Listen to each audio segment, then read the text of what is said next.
That looks pretty cool. I kind of like the Seiko SBDL027 Fieldmaster, formerly known as the SBDL021. I like it next to the Merc stainless steel razor. It looks cool. I don't think that's a good idea, McMahon. What's going to happen is you're going to cut yourself on the blade. You got a fresh blade in there. You're going to bleed.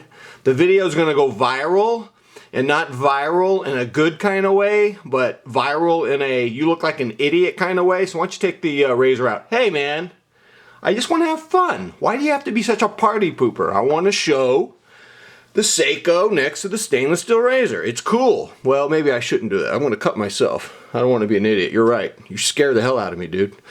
All right, let's talk about watches. Before we review the SBDL 027 Fieldmaster 48mm with sapphire, let's talk about watches in a general sense.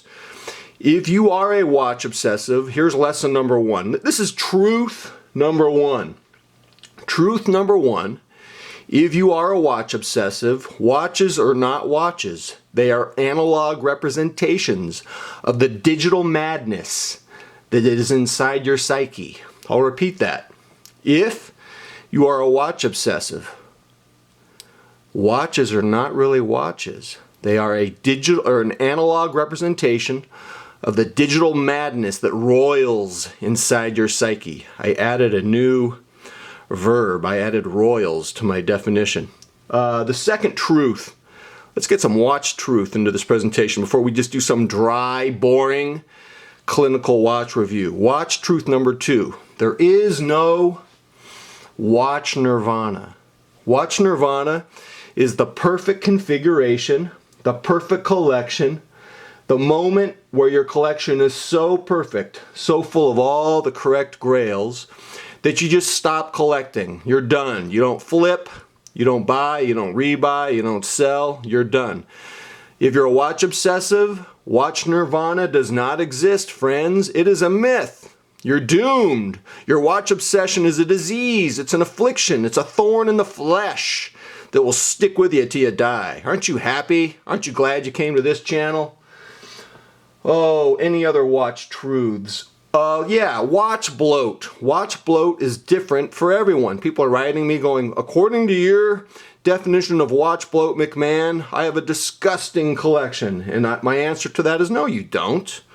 If you have 36 watches and you're happy and you feel like you can manage your 36, you don't have watch bloat.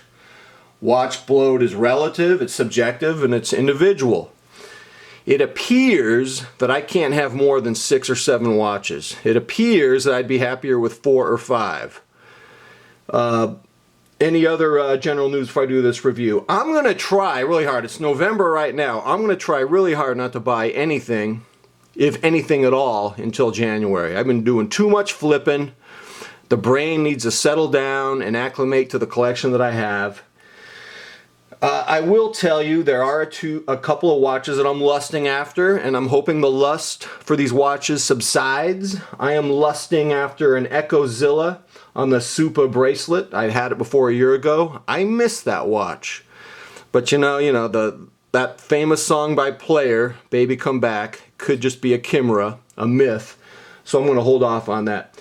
The other watch that I want to get is a black Citizenetessa AT3014-54E. The problem is it's very close to my black Citizen ProMaster.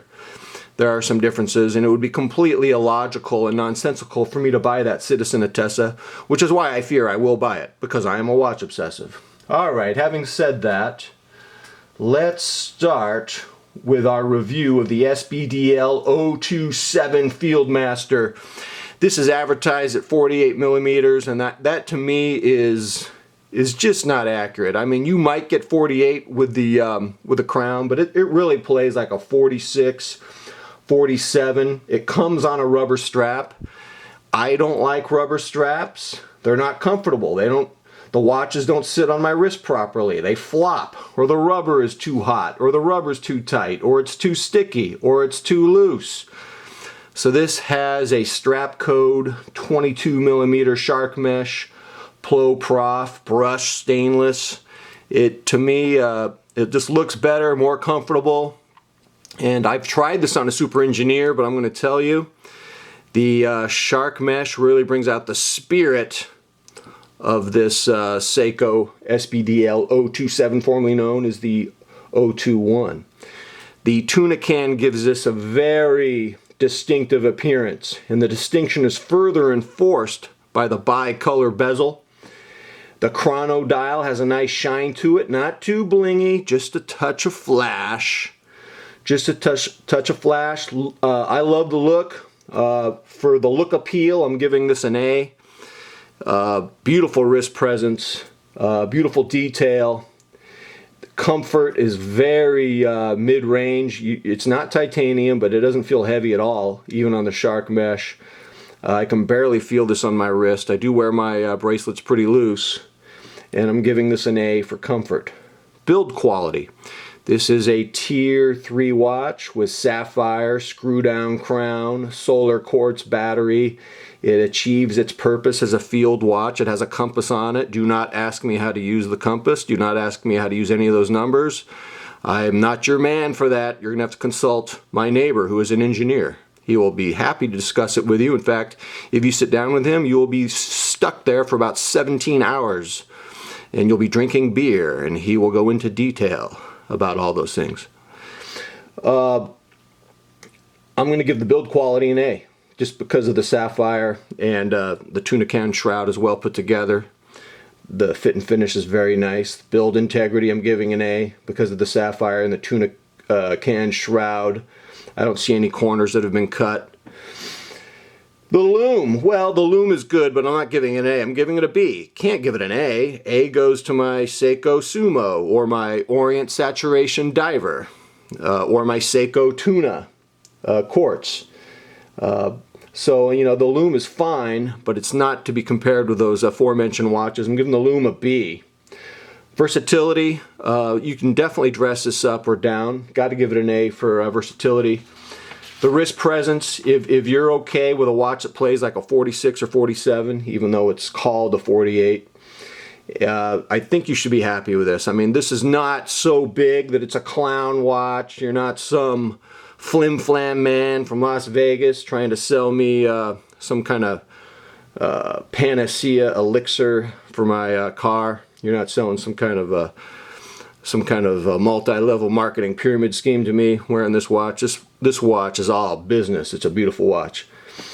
I'm giving an A grade. The value, well, these are about $375, but once you add $110 for the shark mesh, you're still under $500. I don't think that's bad for a watch like this with sapphire and no maintenance with the solar quartz. So I'm going to give the value an A. Now, if you're looking for a tuna can styling, if you're looking for chronograph dial, and you like a busy field or pilot watch marking, if you like that from the side there, if you're looking for something that plays like a 46 or 47, then I can really recommend the Seiko SBDL027 Fieldmaster.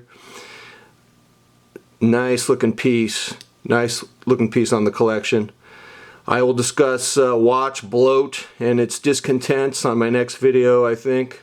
And until then, I am out.